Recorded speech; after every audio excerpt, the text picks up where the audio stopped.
Vamos para a segunda aula de amartiologia, onde estaremos falando um pouco sobre a doutrina do pecado, amarte, no grego, né? Pecado, logia, estudo. Então, estudo sobre o pecado.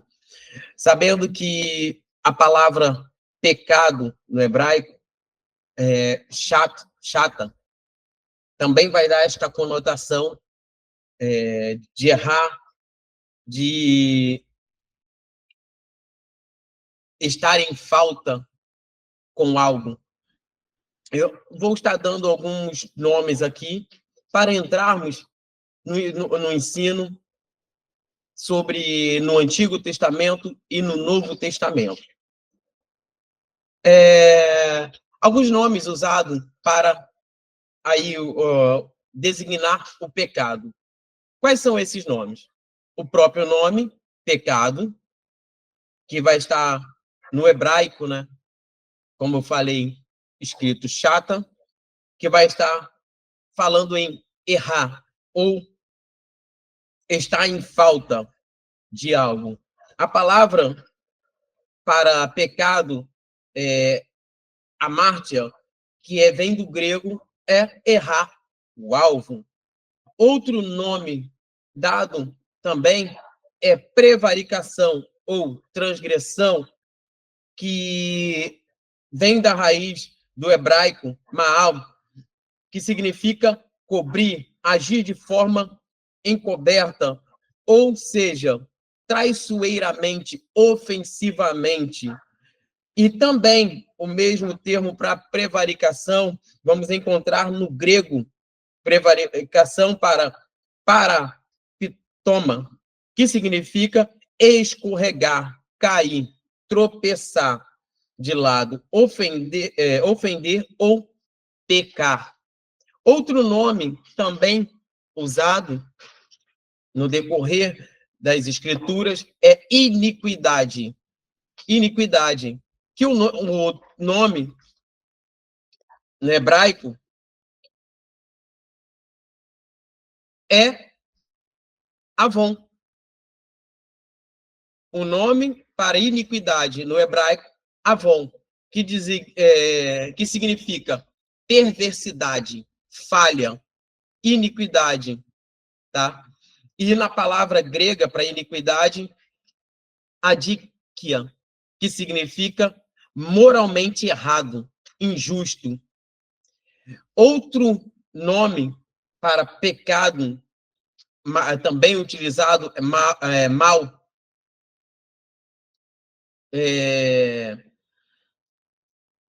Um termo hebraico comum para pecado é ra, que significa ruim, danoso, mal. E até mesmo calamidade. E no grego, para mal, é oneros, que significa efetivamente mal.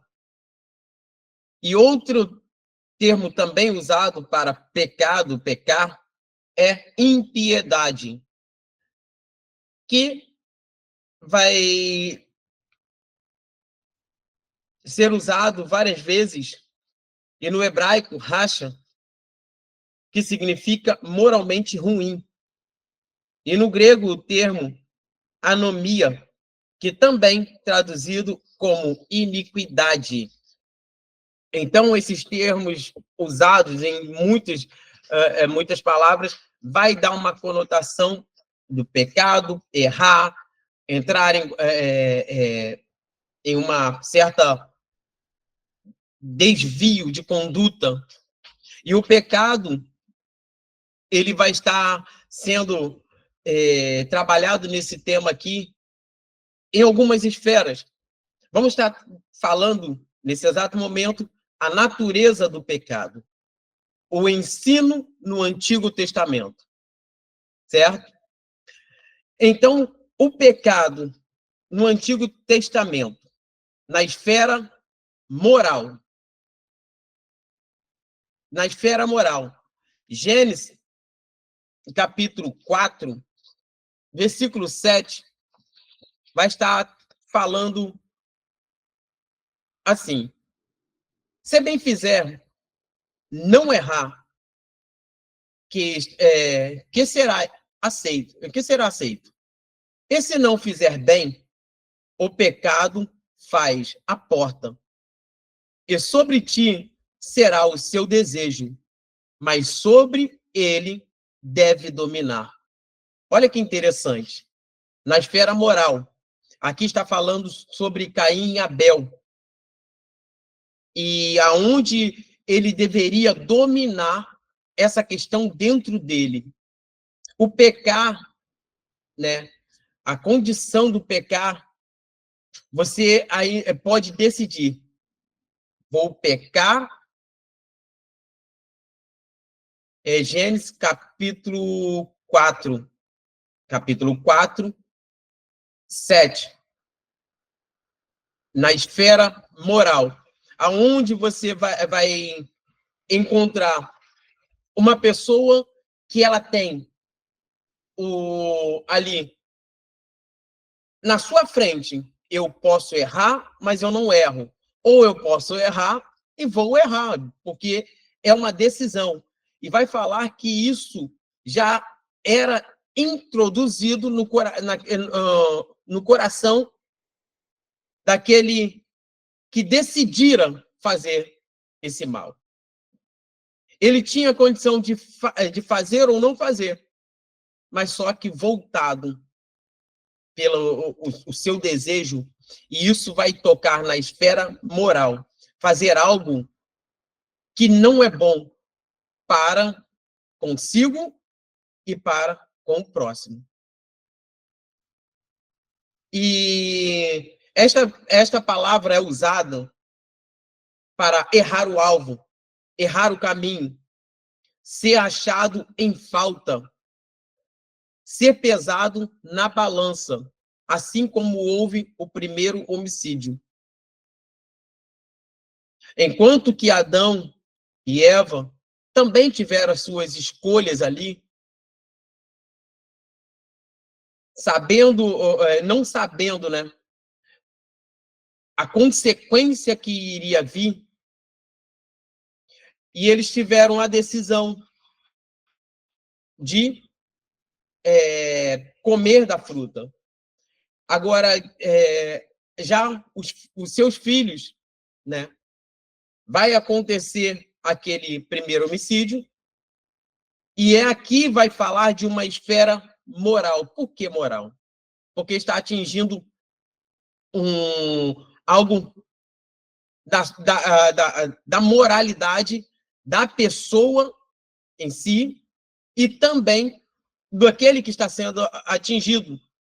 E isso fica muito claro nas nossas vidas. O quanto que o pecado atinge, trazendo agora para o nosso tempo, o quanto que o pecado, primeiramente, atinge na esfera moral.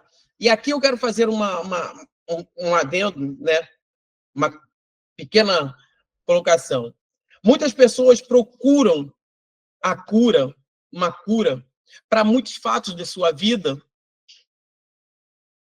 procurando achar aonde é que elas podem melhorar, ou aonde foi que errou, aonde foi que algo saiu fora do controle, ou muitas das vezes nem procuram achar aonde foi o erro. Muitos estão doentes, muitos estão desorientados, perdidos. Muitos, principalmente no tempo de hoje, muitas pessoas estão perdendo a noção de muitas coisas. Por quê? Porque o pecado, ele vem, primeiro, sorrateiramente, e uma vez que você pratica ou acontece algo que te leva a errar o alvo, te leva a errar, vou botar uma explicação aqui melhor. Um exemplo. Eu tenho um casamento para acontecer na minha vida. E, de repente, aconteceu algo nessa vida aí, antes de chegar na minha vida conjugal, com uma série de consequências, erros, falhas, pecando nas minhas atitudes, na minha fala, ou até mesmo vou usar a questão de se relacionar antes do tempo com o meu cônjuge, antes do casamento. Sabemos que, perante a Bíblia, e até mesmo perante a sociedade, isto é errado, é pecado. E eu quero, para você ter uma ciência maior do que eu estou falando. Uma jovem ou um jovem que começa a sua vida, eu estou usando esse termo para ficar melhor, começa a sua vida ativa nos 13 anos, 14 anos, aí, isso não casou, não formalizou uma família, e aí, logo depois que aconteceu, há uma separação, há segue-se a vida da pessoa. Isso está atingindo, este pecado vai atingir a sua moral. E tem consequências para isso.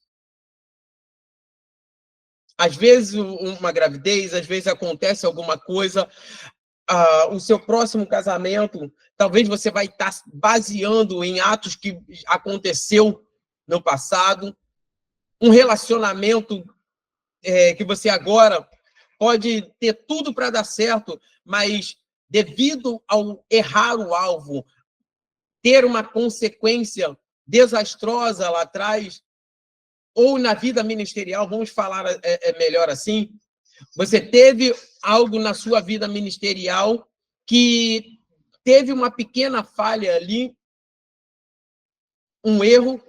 Não ache que isso fique assim uma coisa vazia, porque vai atingir na esfera moral. E olha como é que é chato quando você peca e essa esfera moral é atingida. Essa questão da esfera moral, ela mina os seus interesses futuros. Às vezes tem algo muito vantajoso de Deus para a sua vida, mas aquele pecado que outrora aconteceu toca na sua alma. E às vezes vira uma consequência ali. E muitas das pessoas não conseguem assumir um cargo, ou quando assumem, aceitam o cargo, esse pecado ainda fica ali, tocando. Não, mas você fez isso lá no passado. Você não tem moral para isso. Como é que você vai falar perante uma igreja? Como é que você vai dar uma palestra? Como é que você vai fazer isso, se lá atrás você fez? Olha como é que o pecado, ele atinge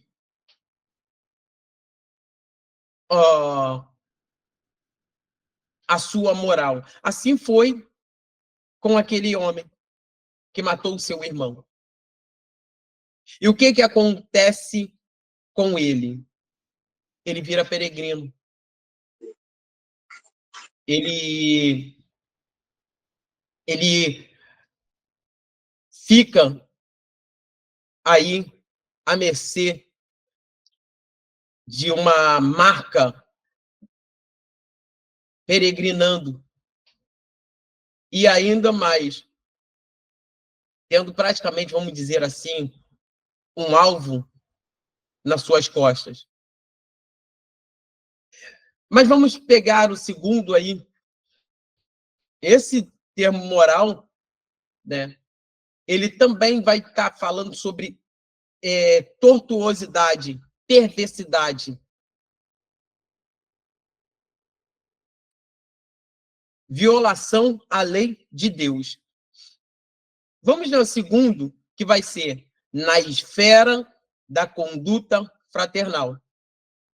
Gênesis capítulo 6, versículo 11, que vai dizer: a terra, porém, estava corrompida diante da face de Deus, e encheu-se a terra de violência, e viu Deus a terra, e eis que estava corrompida, porque toda a carne havia corrompido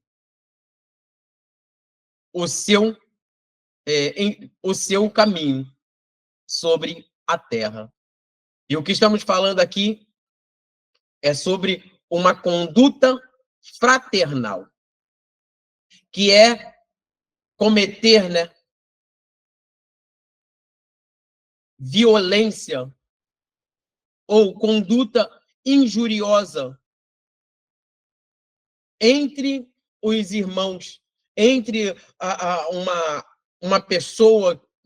Vamos colocar no nosso âmbito aqui, que sempre falamos um para com o outro: a paz do Senhor, meu irmão, vá com Deus, meu irmão, ô meu amado, minha amada, como é que você está?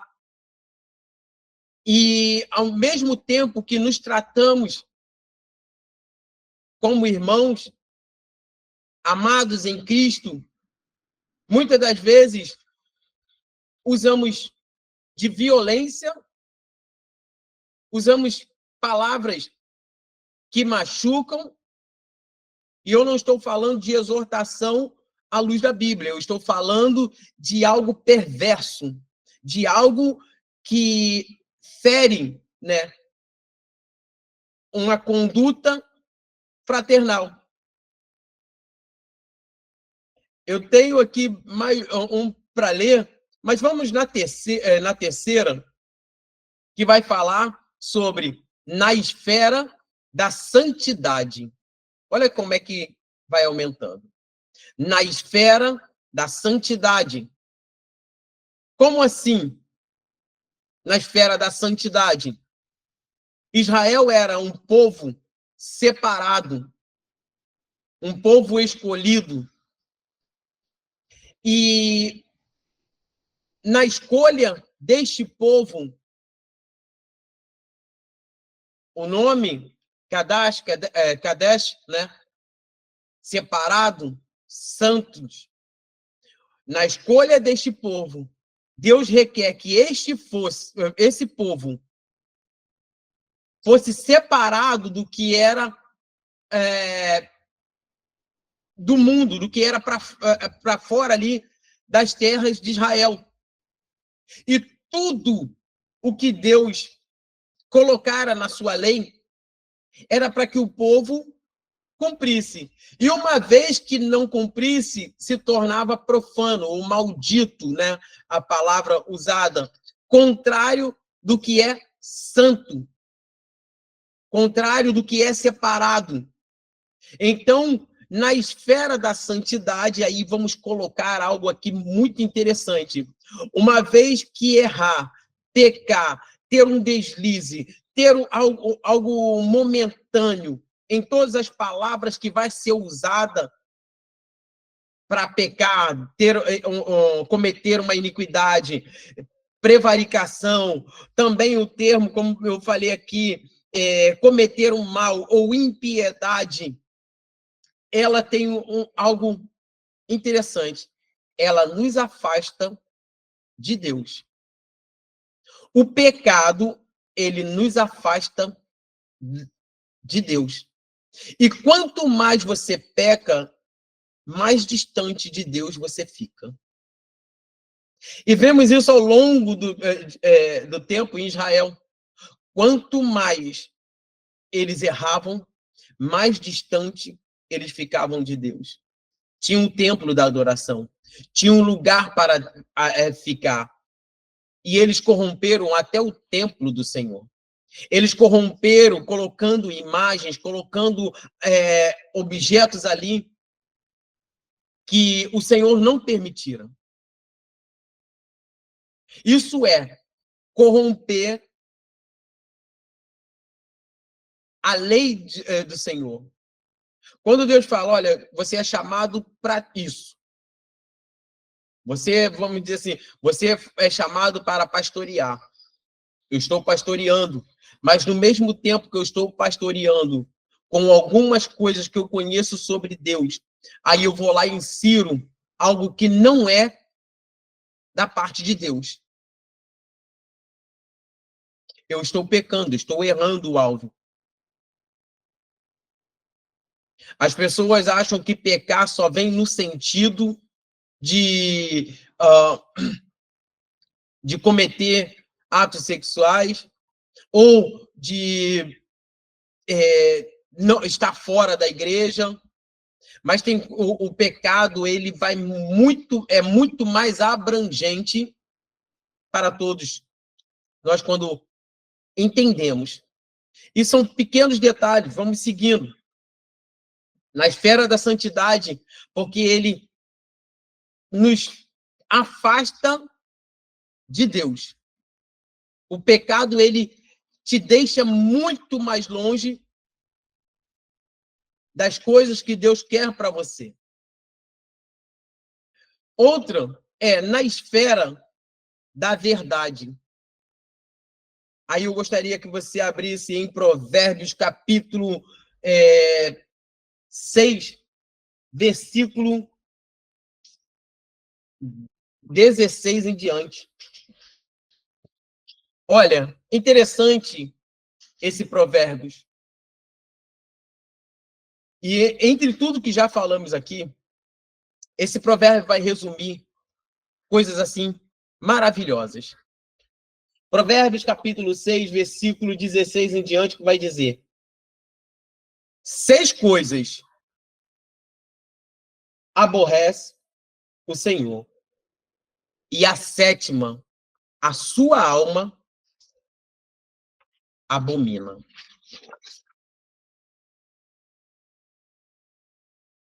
A 7ª, a sua alma abomina.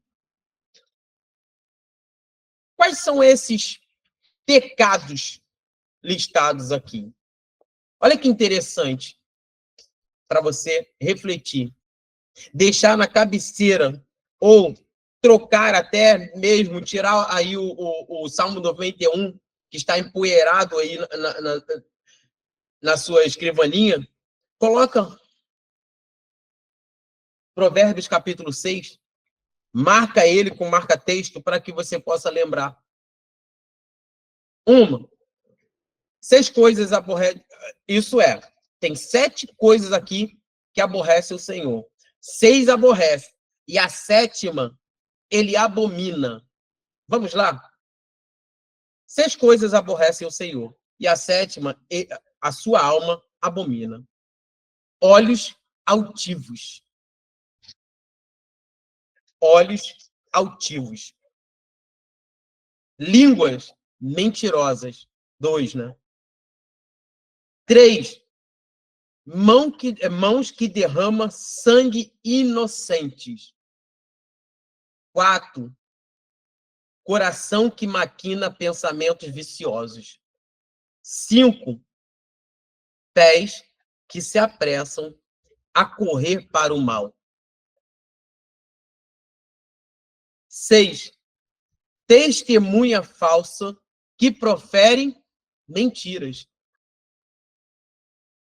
E o 7º, aonde vai dizer que a sua alma abomina. O que semeia contenda entre os irmãos. Olha só que tapa. Enquanto que estamos subjugando A ou B, por causa da roupa, por causa da saia, por causa do vestido, é por causa disso, é por causa daquilo. Tem 6 regras aqui que aborrecem o Senhor. E nenhuma delas está falando de roupa. Nenhuma delas está falando, desculpa aí eu colocar, nenhuma delas está falando da maquiagem. Nenhuma delas está falando algo que muitos gostam de taxar aí porque é casado, não é casado, é porque está em pecado, tá isso, está aquilo outro. E eu não vou entrar nesse demérito aqui. Eu estou falando, quando eu falei de pecado, de casado ou não, na questão fornicação e adultério, que está contra a lei de Deus.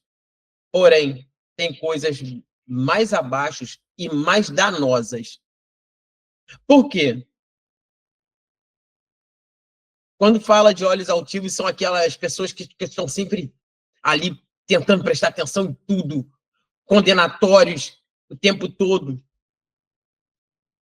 A língua mentirosa vai se repetir algumas coisas aqui. O 3 que vai falar sobre derramar sangue inocente, vai cair na questão do que eu falei aqui, na esfera moral. E olha, o 4, coração que maquina pensamentos viciosos.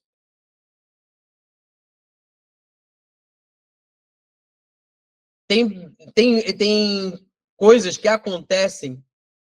Ah, mas eu não peco, eu não erro, eu dobro o joelho todo dia, eu faço isso, mas tem um coração que maquina pensamentos viciosos. Que maquina maldade. Lembra dos fariseus, dos homens da lei ali? O que eles estavam fazendo?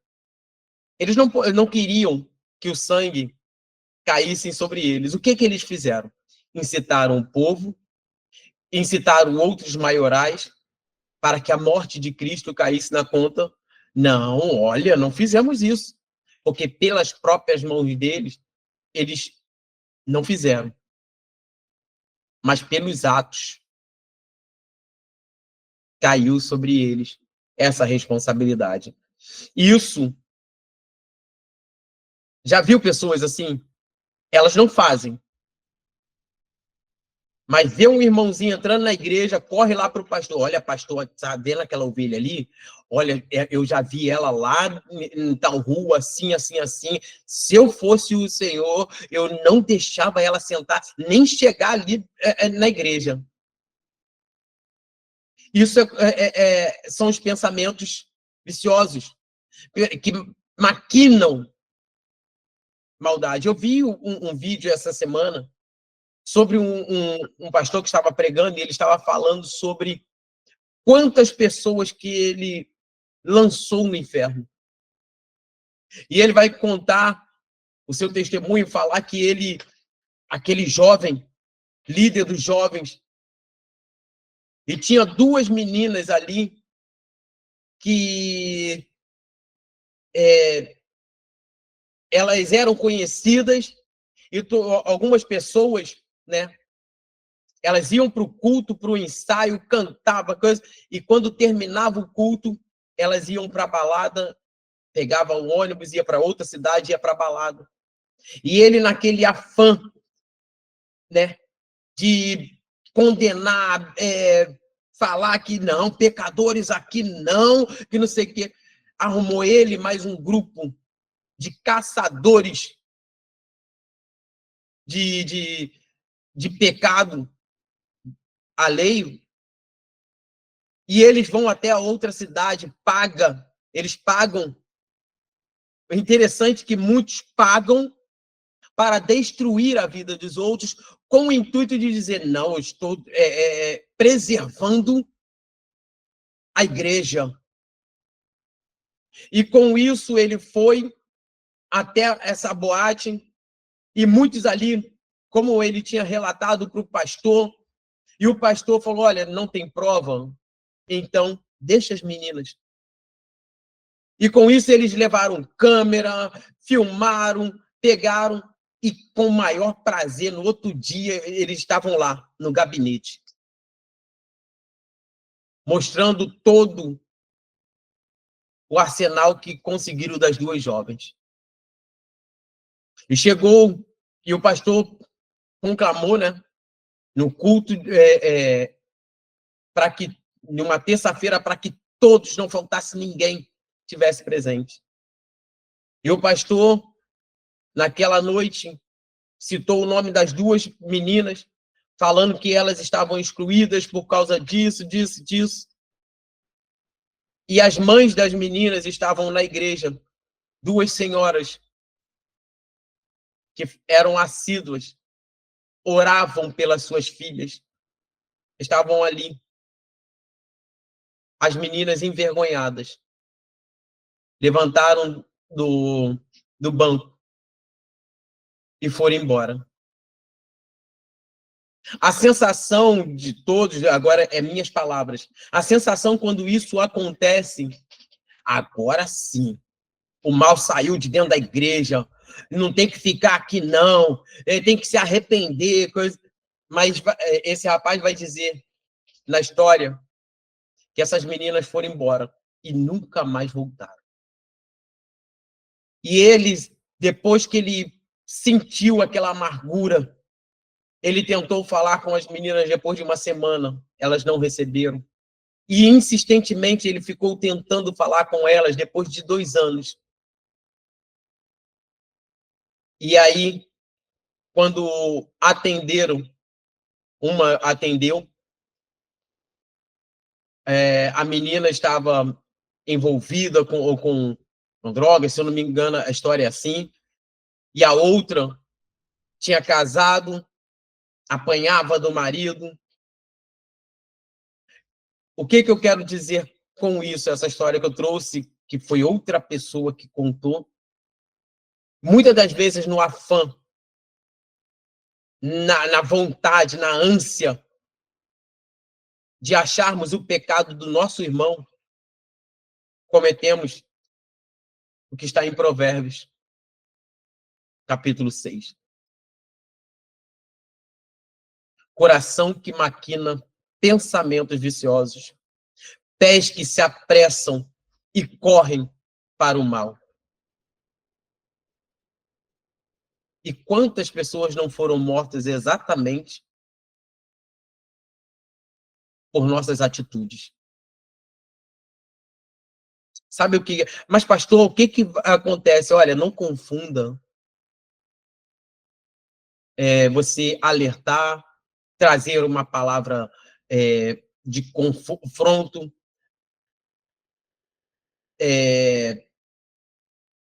alertar sobre o mal, estar ali até mesmo falar sobre, é errado isso aqui. Não confunda isso com matar pessoas espiritualmente, porque a Bíblia dá total respaldo para que, se há alguém cometendo alguma coisa de heresia, falando que não é para ser falado, você pode combater e tem obrigação, não confunda isso.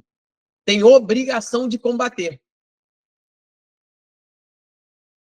Mas eu sei que, vou dizer assim, eu estou lá na igreja, eu estou lá fumando, estou bebendo, e eu vou buscar meu refúgio na igreja. Eu não estou falando contra o evangelho, não estou pregando, eu estou ali no meu canto. Qual é o papel da igreja? É abraçar, trazer para si, perguntar o que está acontecendo. Se for possível, vai orar na casa da pessoa. Dobra o joelho junto. É diferente de combater coisas que são enxertadas dentro da igreja, que fogem o escopo do que é a santidade de Deus. Profanar o templo, profanar a palavra de Deus. Então, eu quero que vocês meditem bastante aí, Provérbios 6, capítulo 16, que vai entrar na esfera da verdade. Até onde eu estou achando que a verdade que eu conheço é realmente a verdade. Até onde eu vejo algo que eu aprendi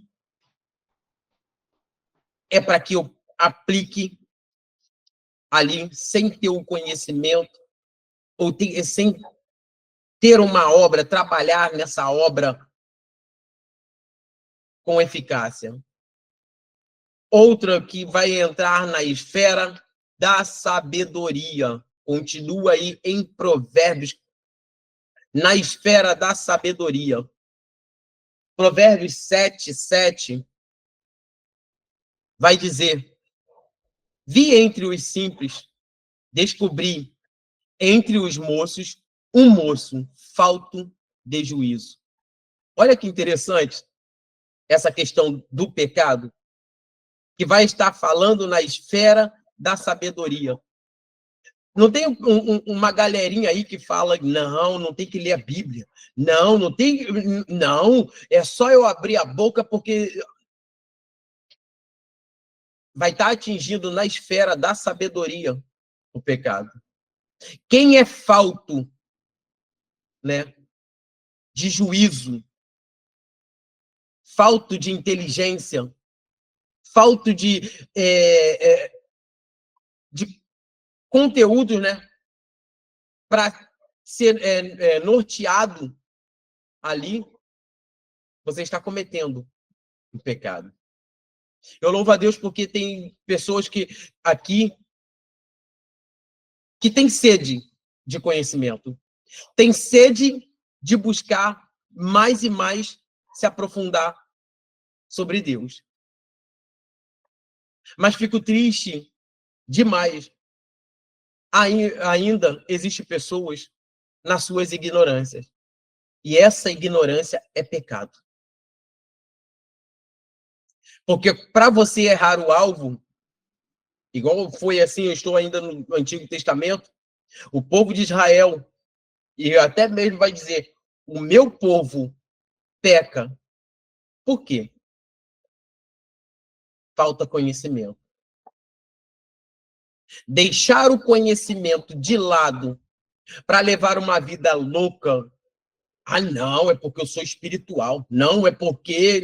Ei, você comete um erro gravíssimo. E pode estar pecando contra a lei do Senhor. Estão entendendo o que eu estou falando sobre a questão do pecado? Ela é muito mais grave do que as coisas que muitas das vezes é taxado lá em cima. Tem coisas lá embaixo que parece que fica, ó, perdido, batido. E Provérbios capítulo 8, versículo 1, vai dizer: não clama, porventura, a sabedoria e a inteligência? Não faz ouvir a sua voz? No cume das alturas, junto ao caminho, nas encruzilhadas das veredas, se posta. Ei, a sabedoria é para todos. Ter conhecimento, pelo menos, né? Ter conhecimento é para todos. Aqueles que rejeitam o conhecimento de Deus, eles também distanciam de Deus. Deixa eu dizer algo aqui. É bem certeiro. Aqueles que rejeitam o conhecimento de Deus, da leitura diária da Bíblia, do conhecimento da palavra, aqueles que afastam do conhecimento do que é Deus, ele é muito propenso a cair nas heresias desse mundo, nas falácias, nas pregações ilusórias que tem mucado aí. Aquele que detesta o conhecimento, ele está ficando tão longe de Deus, a ponto de qualquer coisa que pregar para ele, ele come, engole, leva para casa. E tem uns que vão fazer até aquela questão de debulhar, né? Um exemplo. Falamos muito sobre a questão da maldição hereditária.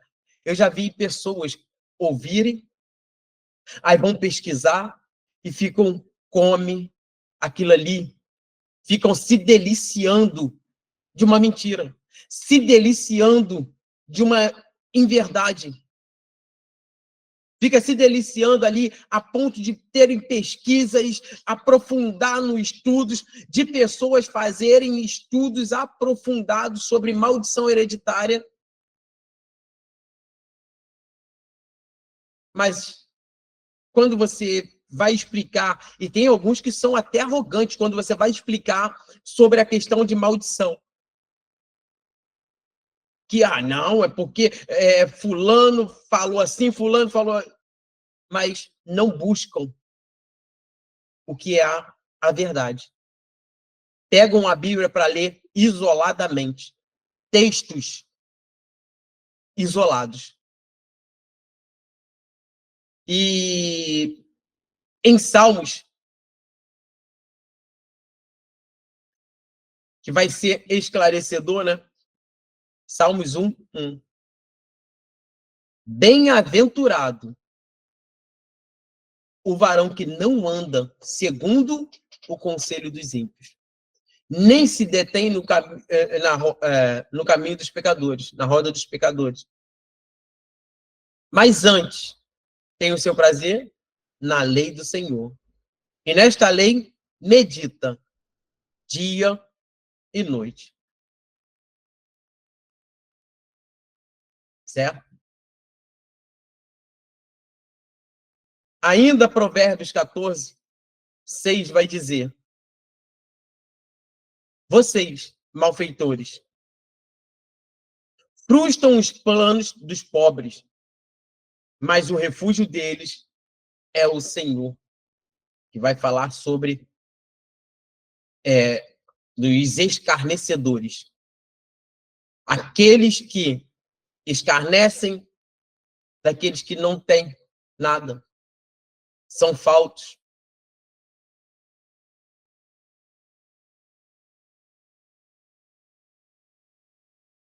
Que o texto vai dizer: vocês, malfeitores, frustram os planos dos pobres, mas o refúgio deles é o Senhor. Então, na esfera da sabedoria, cuidado. Tem 3 tópicos aqui que eu falei: falta de entendimento, falta de sabedoria, e ainda tem a classe dos escarnecedores. Aqueles que zombam do próximo.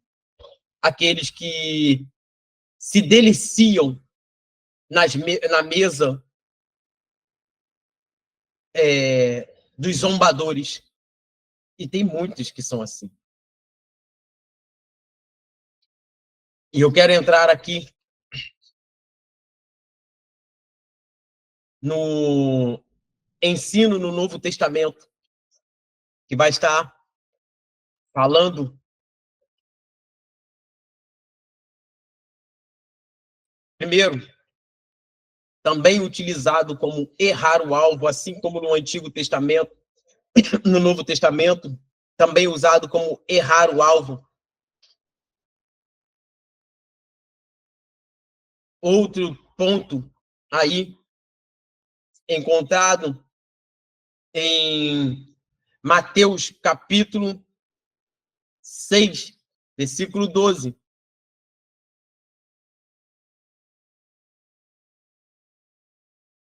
Que vai falar sobre o homem deve.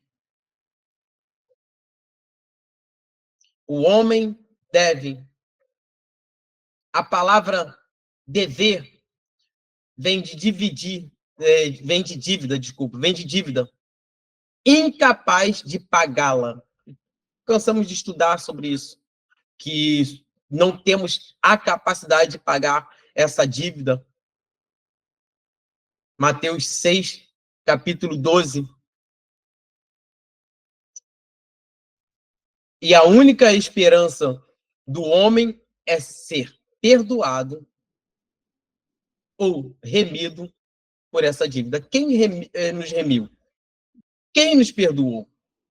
Eu mesmo não conseguiria pagar a dívida dos meus irmãos. Mesmo se eu desse a minha vida por algum dos meus irmãos, eu não conseguiria pagar. Porque teria que ser um justo, um homem que não só morreria, mas também teria o poder entre a morte e a vida. Essa questão da separação do pecado lá atrás, com Adão, que nos separou de Deus. O que Jesus vem fazer? Ele paga essa dívida, nos justifica e nos aproxima de Deus. Ele nos aproxima de Deus. Então, se o pecado ele nos afasta de Deus, Jesus, ele nos unifica, nos aproxima de Deus. E não tem como chegar a Deus, não tem como chegar a Deus sem antes passar por Jesus. Como ouvimos essa tarde isso. A condição é, eu sou o pecador. Não tem como eu pegar, pular e, Deus. Não. Ele deu o seu Filho unigênito para morrer por nós, por nossos pecados. Nos dando um acesso a Deus. Também colocamos aí na esfera da desordem. Literalmente, pecar na questão da desordem. O pecado é iniquidade. Desordem na forma geral, e eu quero colocar aqui, parece que esse tema sempre volta à tona. Quando você faz, eu vou colocar sobre os cultos, né? Como temos falado várias vezes. Quando você faz um culto e há uma desordem, há algo descontrolado, que ao invés de exaltar, falar sobre o nome de Deus, trazer à luz da Bíblia, Cristo, ele causa uma bagunça tamanha que aí aquele que chega ali para ouvir ou estar no culto, ele não sabe quem ele está servindo. Qual é a mensagem a ser ouvida ali? Tem um hino aí, né, recente, que vai dizer: não se fala mais sobre os céus, não se fala sobre pecado. Falar sobre pecado é problema no tempo de hoje. Uma geração que não quer ouvir sobre pecado. Uma geração que não quer ouvir o que é certo, o que é errado. A desordem tomou conta de muitos de nossos tempos. Seguindo, desobediência. E aí vemos isso também no Antigo Testamento e no Novo Testamento. Hebreus capítulo 2, versículo 2.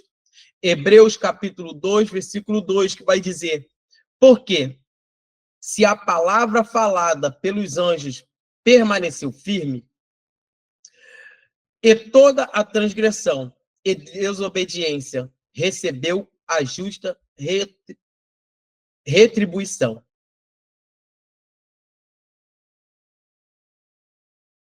Então, tá. Falando sobre a questão de desobediência, você vai discorrer em toda a Bíblia, você vai discorrer sobre a questão da desobediência. O que mais fala nas igrejas? Desobediência. O que falava mais nas igrejas? Também sobre desobediência. O que mais falava no Antigo Testamento? Era a exortação àquele povo. Desobediência. Então, é sinal que precisamos ter um raciocínio lógico sobre esta questão. A desobediência também é pecar contra Deus. E desobediência, olhamos assim, eu estou sendo desobediente a Deus. Vamos lá para tomar abrir esse leque. Se você é desobediente a um certo tipo de autoridade, às autoridades, não cumprindo a lei que é vigente no seu país, você está pecando, está errando. Se você não cumprir ou ser desobediente na igreja, em alguma questão ou outra, você também está pecando. Se você comete uma desobediência com o pai ou com a mãe, falamos isso muito com nossos filhos, também é pecar. Mas e os pais? Se você comete uma desobediência por algum tipo de ordem que seja jurídica ou eclesiástica, ou alguma questão de até mesmo de ajuda, você podendo cumprir aquela cumprir uma ordem ou algo parecido e você não cumpre, cai-se na desobediência, e também é pecado. Olha a profundidade disso. Vamos lá. Outro ponto é transgressão. Romanos capítulo 4, versículo 15. Romanos 4, 15, que vai dizer: porque a lei opera a ira. Porque aonde não há lei, também não há transgressão. Entenderam isso? Se a lei precisa ser cumprida. E uma vez que você não cumpre a lei, você transgride algo. Está transgredindo a lei. E a transgressão, claro, vai um pouco a mais. Não é só questão só da lei, mas já abordamos várias vezes os assuntos aqui. Pecar também denota transgressão. Queda, que já o nome diz, né? Do pecar, a martiologia, a Marte, né? Que vai falar sobre errar, pecar, cair. E o nome já diz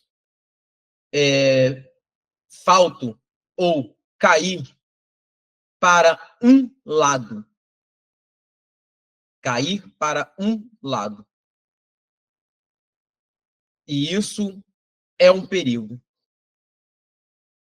E a maioria das vezes esse lado, como está falando de pecar, é um lado ruim. Quando há uma falta, algo cometido ali, e você pende para um lado. Ao invés de você cair para o lado certo, você peca, cai para um outro lado.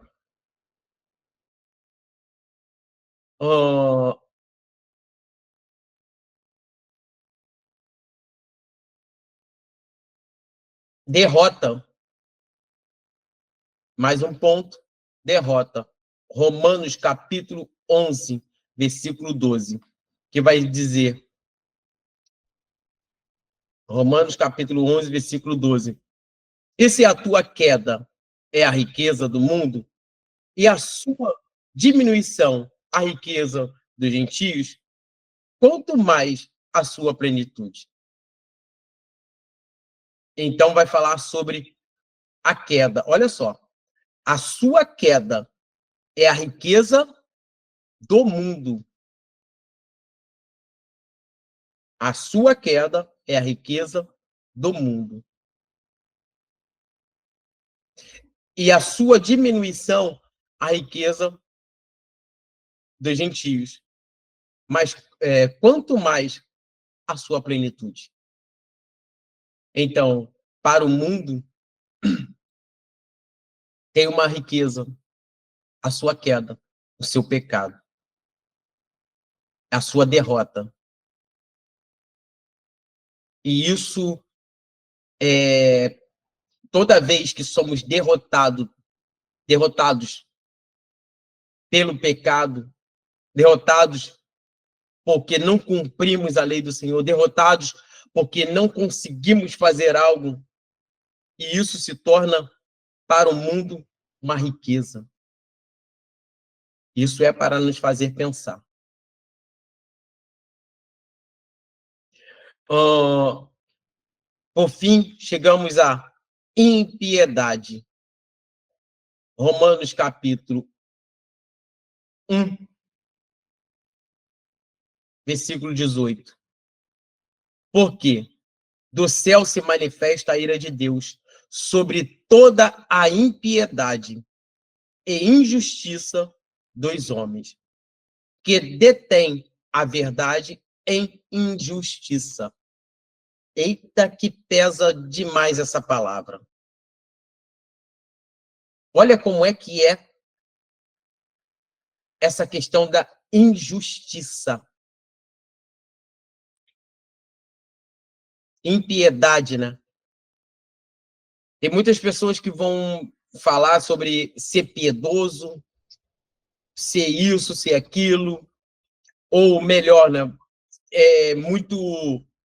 Tem muita acessibilidade, mas são impiedosos. E eu estou falando aqui, primeiramente, das pessoas que são falsos profetas. E sem medo de errar. Sem medo de errar, sem medo de... olha... Não, sem medo de errar. Eles acabam cometendo uma impiedade. E por que eu falo de impiedade? Falam em nome de Deus. Ganham dinheiro em nome de Deus. Profetizam o que Deus não falou, mas profetizam. Trabalham impiedosamente contra a igreja do Senhor. Fazem, e muitos chegam a fazer as mais perversas maldades. Como assim? É eu olhar para uma pessoa necessitada, é só um norte aqui para você entender. É eu estar na casa do Senhor, mostrando que eu sou pastor, que eu sou isso, sou aquilo, que eu estou ali. Não, trouxe uma pregação, eu vou lá e vou trazer uma ministração lá na Alemanha. E eu vou ser pago para estar trazendo uma ministração lá na Alemanha. E eu vejo alguém necessitado, precisando. Não só de financeiro, mas também de oração. Não só de oração, mas também no financeiro. Isso não é comigo, não. Deixa para a igreja fazer. Pregar é fácil. Falar bonito, pegar Coríntios, ainda que eu falasse a língua dos homens e dos anjos, se não tiver, é bonito. Agora, você é uma pessoa piedosa? De fato, você é uma pessoa piedosa? A ponto de, se precisar tirar a sua roupa e dar para alguém que precisa, você faria? Ou toda vez que você passa, você tem um ar de espiritualidade, prega, canta, faz e acontece, mas se passar alguém do seu lado que está precisando de uma oração, vamos para o simples, que é acessível a todos nós, precisando só de que você aperte a mão, ou você não precisa fazer oração, tenho vergonha de orar na rua, tenho vergonha, aperta a mão. Bom dia, tudo bem? Você está precisando de alguma coisa? Quer conversar? E quantos de nós negligenciamos isso. Claro que a questão da impiedade ela é muito maior, né? Vai falar sobre injustiça, não ter piedade, né? É uma pessoa que não consegue ter compaixão em N sentidos. E, por fim, chegamos à questão do errar. Hebreus capítulo 9, versículo 7, que vai dizer: mas, no segundo, só o sumo sacerdote, uma vez por ano, não sem sangue, quem oferecia por si mesmo, e pelos pecados, por ignorância do povo.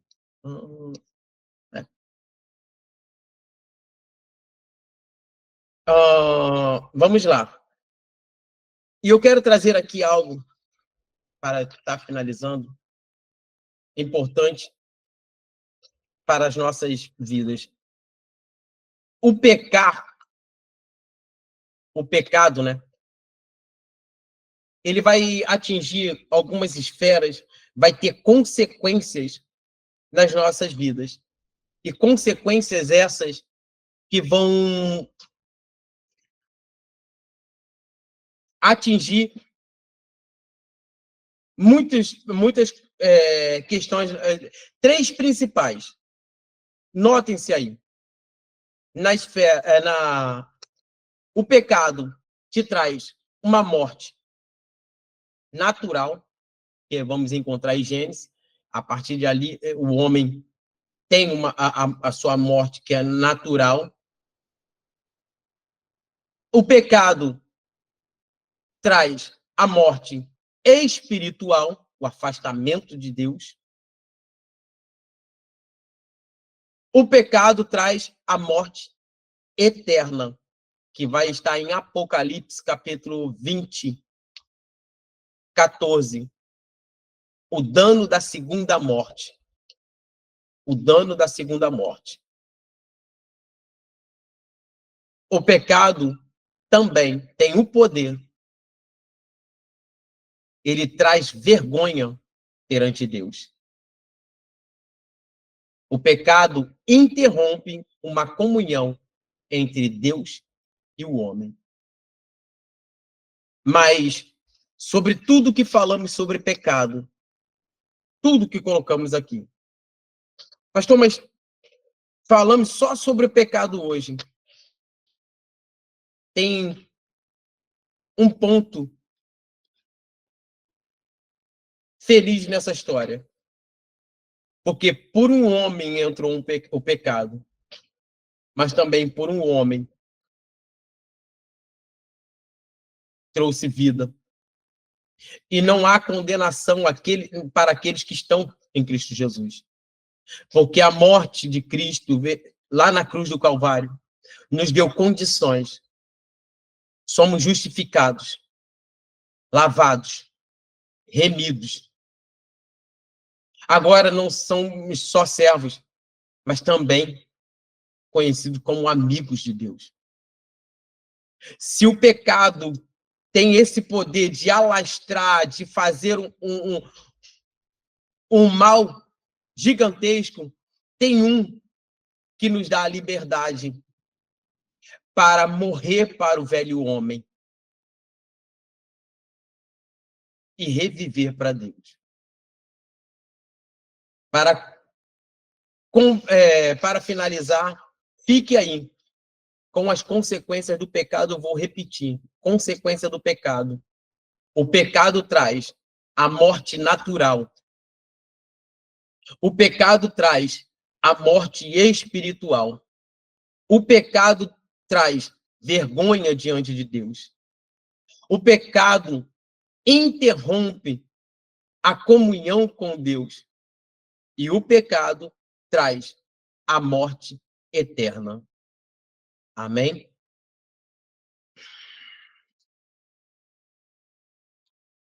E aqui vamos finalizando nosso tema de hoje, eu quero agradecer.